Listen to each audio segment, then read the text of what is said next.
जब हम जूते चप्पल या सैंडल को पहनकर जब कृष्ण के मंदिर जाते हैं और कृष्ण के मंदिर की चौखटों पर जब उन जूतों को उतारकर अंदर कृष्ण की आरती उतारते हैं तो चौखटों पर पड़ी वो जूतियां श्री कृष्ण से कुछ कहना चाहती है।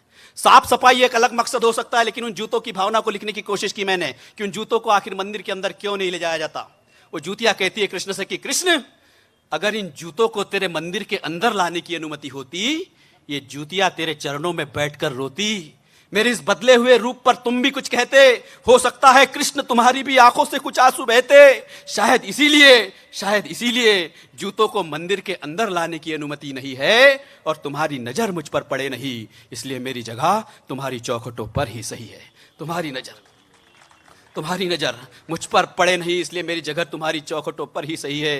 तो हे कृष्ण, हर बार तेरे भक्तों की स्वार्थ सिद्धि में कटी हूं मैं। कभी कारतूसों के रूप में उनके मुंह से फटी हूं मैं। मेरे लिए मंगल पांडे की फांसी से दुनिया दंग थी, मेरे कारतूसों का विरोध ही कृष्ण 1857 की जंग थी। तो हे कृष्ण, कभी शिवाजी की आंखें मेरे लिए छलकी थी, कभी उनकी तलवार मेरे रक्षण के लिए ललकी थी, पर अब ना कोई शिवाजी है ना मंगल पांडे का राग है। आज भी हिंदुत्व के माथे पर मेरी हत्या का दाग है। आज भी हिंदुत्व के माथे पर मेरी हत्या का दाग है। तो हे कृष्ण, मेरी मौत पर मौन क्यों खड़ा है तू? क्यों मेरी परीक्षा लेने जिद पर अड़ा है तू? तो आंखों में भरकर आंसू सावन सी बरसती हूं मैं, 56 भोग लगते हैं तुझे निवाले को तरसती हूं मैं। और हे कृष्ण, जब वध के लिए मैं कत्ल खाने जाती हूं, गर्दन पे छुरी होती है पर कृष्ण कृष्ण गाती हूं। और कटते वक्त मेरी आंखों में आंसू इसलिए होते हैं क्योंकि कटते कटते भी है कृष्ण तेरी याद में हम रोते हैं। क्योंकि कटते कटते भी है कृष्ण तेरी याद में हम रोते हैं। और मित्रों, उन आंसुओं की पीड़ा को लिखने की कोशिश की।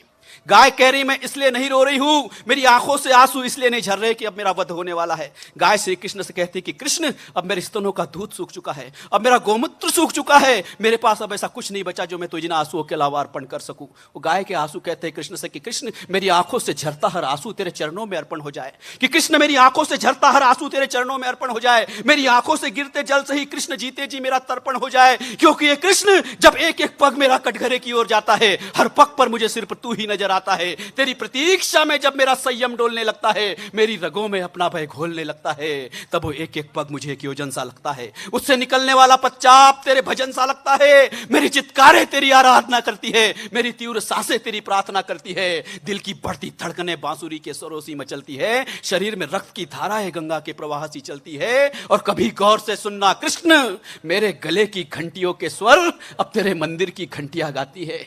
कभी गौर से सुनना कृष्ण, मेरे गले की घंटियों के स्वर अब तेरे मंदिर की घंटियां गाती है। और मेरे रोने की आवाज तेरी राधा की पायल से आती है। मेरे रोने की आवाज तेरी राधा की पायल से आती है। और तुझमें और कसाई में फर्क सिर्फ इतना सा है कृष्ण कि तू मेरे चरणों में शीतल जल चढ़ाता था, वो मुझे गर्म उबलते पानी से नहलाते हैं। तू अपने पैरों को टेक कर मुझे दंडवत प्रणाम करता था, वो मेरे पैरों को बांध कर मुझे उल्टा टांगते हैं। तू मेरी पीठ पर हाथ फेरता था कृष्ण, वो मेरे गले पर छुरियां फेरते हैं। यहाँ तेरे बांसुरी की लोरियां मुझे सुलाती थी कृष्ण, वह कत्ल खानों की छुरियां मुझे सुलाती है। और कृष्ण, जब चमचमाती तलवार मेरे सर पर आलिंगन करती है, मैं नहीं डरती उससे, वो मुझ पर चलने से डरती है।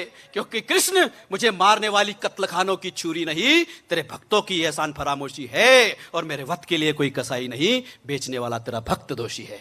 मेरे वध के लिए कोई कसाई नहीं, बेचने वाला तेरा भक्त दोषी है। और कृष्ण, तेरे सच्चे भक्त तो गरीब किसान है जिन्होंने मुझे पाला है, वो गिनी चुनी गौशाला है जिन्होंने मुझे संभाला है, वो मंदिर के पंडित पुजारी जो मेरी पूजा करते हैं, जो थोड़ी सी संवेदनाएं मेरे लिए अपनी आंखों में रखते हैं, वो शहर के गिने चुने लोग जिनके भरोसे गौशालाएं चलती है, जिनके दिए हुए चंदे पर कई गायों की जिंदगियां पलती है।